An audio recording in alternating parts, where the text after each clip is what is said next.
अच्छा, अगला सवाल है कि 10 साल से बलगम बहती है, रंग बलगम का सफ़ेद है, नज़ला ज़ुकाम भी है, नींद भी नहीं आती। अगर आप यूरोप, अमेरिका, कनाडा में मुकीम हैं और कोरोना वायरस की वजह से आपके बच्चे मस्जिद या मकतब नहीं जा सकते, तो इस सूरत में आप ऑनलाइन कुरान टीचिंग के ज़रिए घर बैठे 1-to-1 क्लास ले सकते हैं। हमारे व्हाट्सएप नंबर 0092508345 या ईमेल पर रब्ता करें। मज़ीद मालूमात के लिए डिस्क्रिप्शन में मौजूद लिंक पर क्लिक करें।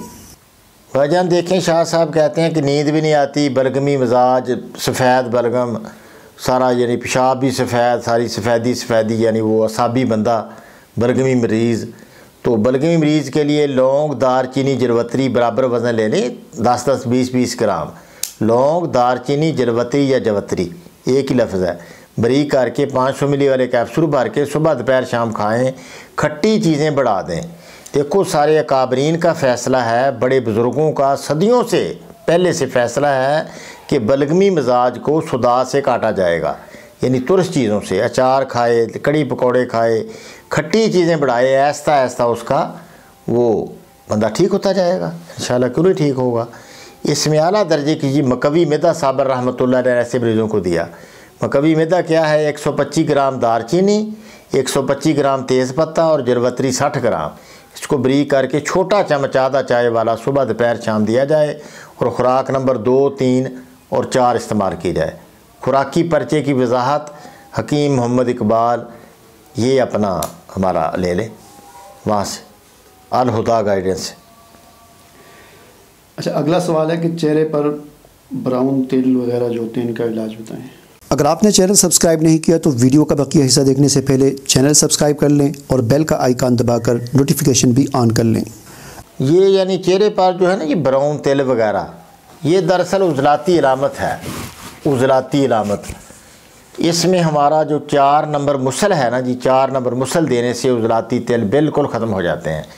वैसे भी 4 मलयन और अक्सीर बादियान देने से ये तिल वगैरह ख़त्म हो जाते हैं। 4 मलयन क्या है? अजवैन देसी 10 ग्राम, तेज़ पत्ता 10 ग्राम, सुरख राई 10 ग्राम, गंधक आंवला सार जो बिल्कुल जहरीली नहीं होती, खाने लायक होती है। खाने लायक वाली गंधक को ही गंधक आंवला सार कहा जाता है। तो इसको बरीक करके वो 30 ग्राम, अजवैन 10 ग्राम, सुरख राई 10 ग्राम, तेज़ पत्ता 10 ग्राम, गंधक आंवला सार 30 ग्राम बरीक करके आधा आधा चम्मच सुबह दोपहर शाम खाएं। साथ हल्दी, मुलट्ठी, सौंफ बराबर वज़न पीस लें, 50-50 ग्राम लेकर। इसको अक्सीर बादियान साबर ने लिखा है, ये अक्सीर बादियान भी आधा चम्मच खाएं। इंशाअल्लाह ये तिल वगैरह ख़त्म हो जाएंगे। आगे एक बंदे ने पूछा, ये आग को हिंदी में क्या कहते हैं? हिंदी में आग ही कहते हैं। आग जो है ना जी, आग उसने लिखा है आक। आक को हिंदी में भी आक कहते हैं। ये शाह साहब आपको आक का पौधा बार बार दिखाया है। उसे ऐसे तोड़े, बड़े बड़े पत्ते होते हैं उसके, पत्ते इतने इतने, और सफ़ेद से गुच्छे से फूलों के निकलते हैं। वो फ़ोटो फिर दिखा देंगे आपको।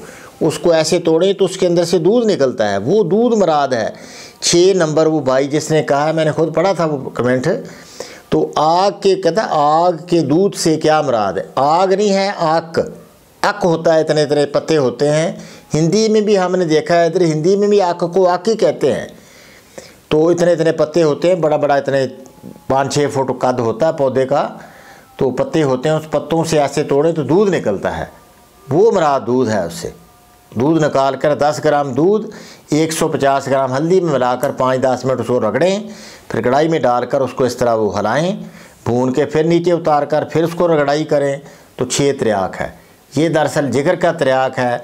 इसकी 1 चुटकी पी लो तो इस तरह खाओ जिस तरह 5 किलो दूध पिया। रतूबतें बढ़ जाती हैं। ऐसा ऐसा जब उल्टी वाली कैफियत आ जाए, बन जाए तो उसको छोड़ दें, टीबी वगैरह ख़त्म हो जाती है।